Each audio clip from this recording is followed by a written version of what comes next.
Welcome back to my channel. আশা করি বন্ধুরা তোমরা সবাই খুব ভালো আছো আর আমরাও খুব ভালো আছি। আজকে তোমাদের কাছে আমি নিয়ে চলে এসেছি একটা কম্বো স্পেশাল রেসিপি, সেটা হচ্ছে নুডলস, তার সঙ্গে রয়েছে চিকেন মাঞ্চুরিয়ানের রেসিপি। আমরা রেস্টুরেন্টে গেলে অনেক সময় অর্ডার করি যে একটুখানি চিকেন মাঞ্চুরিয়ান, একটু নুডলস কিংবা একটু ভেজ চাউমিন, তার সঙ্গে একটুখানি চিকেন, তার সঙ্গে স্যালাড তো আছেই। চলো, এখানে আমি চাউমিনটাকে নুন দিয়ে ভালো মতন করে সেদ্ধ করে নিচ্ছি।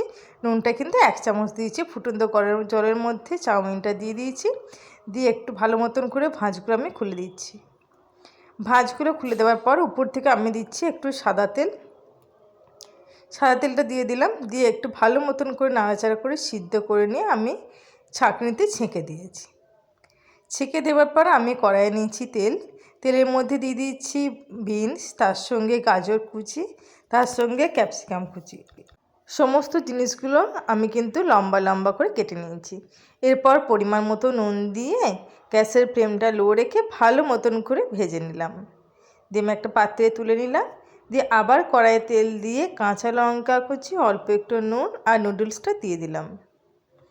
দেওয়ার পর ওর মধ্যে আমি মশলাগুলো দিয়ে দিই।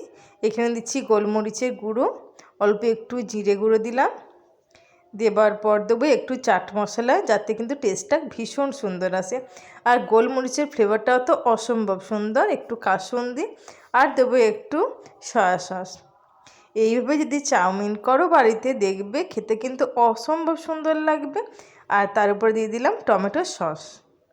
বাচ্চার টিফিনেও কিন্তু এইভাবে নুডলস তৈরি করে দিলে কিন্তু বাচ্চা চেটে ফুটে খেয়ে টিফিন ফাঁকা করে নিয়ে বাড়ি চলে আসবে। চলো, এরপর আমি সমস্ত ভাজা সবজিগুলো দিয়ে ভালো মতন করে মিশিয়ে রেখে দিলাম। নুনটা কিন্তু তোমরা একটু টেস্ট করে নেবে ঠিকঠাক হয়েছে কি না, তাহলে কিন্তু ব্যাস ভেজ নুডলস রেডি।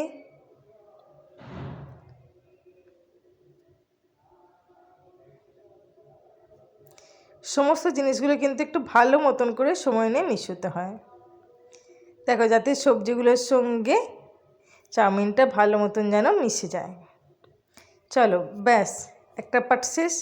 এদিকে আমি বোনলেস চিকেন নিয়েছিলাম, চিকেনটাকে আমি কর্নফ্লাওয়ার দিয়ে ভালো মতন করে মাখিয়ে রেখে দিয়েছি। তার মধ্যে অল্প একটু নুন আর অল্প একটু গোলমরিচ দিয়েছিলাম। চলো, এটা কিন্তু আমি আধ ঘন্টার মতন মেখে রেখে দিয়েছিলাম। দিয়ে আমি কড়াইয়ে তেল গরম করে নিয়েছি। দিয়ে আমি চিকেনের টুকরোগুলো গ্যাসের ফ্লেমটা লো করে ভালো মতন করে উল্টে পাল্টে ভেজে নেব। ডিপ ফ্রাই করার দরকার নেই, লাইট ফ্রাই করলেই কিন্তু যথেষ্ট। এইভাবে আমি সমস্ত চিকেনগুলো কিন্তু ভেজে নেব।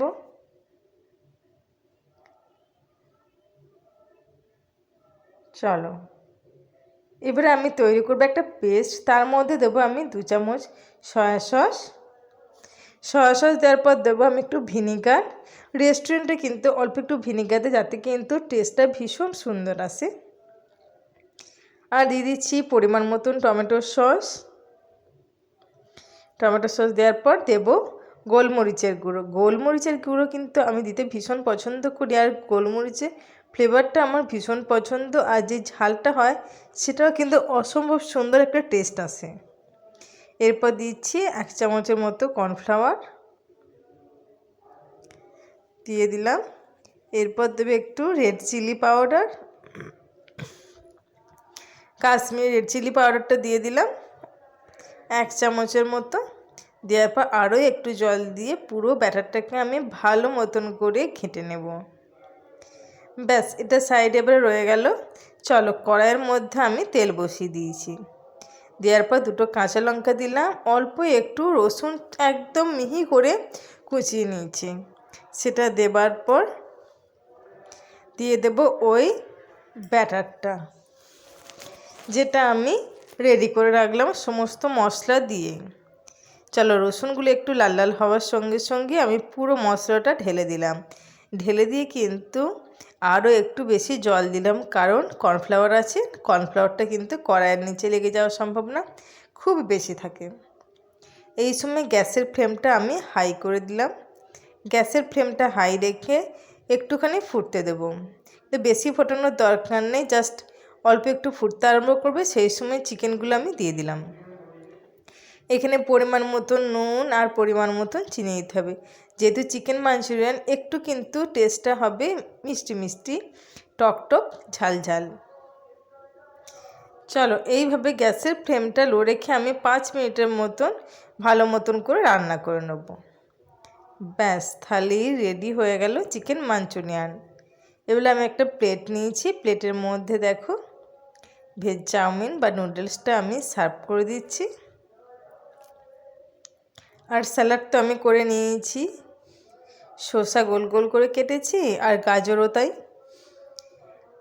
আর এই দিকটাতে আমি চিকেন মাঞ্চুরিয়ানটা দিয়ে দেব।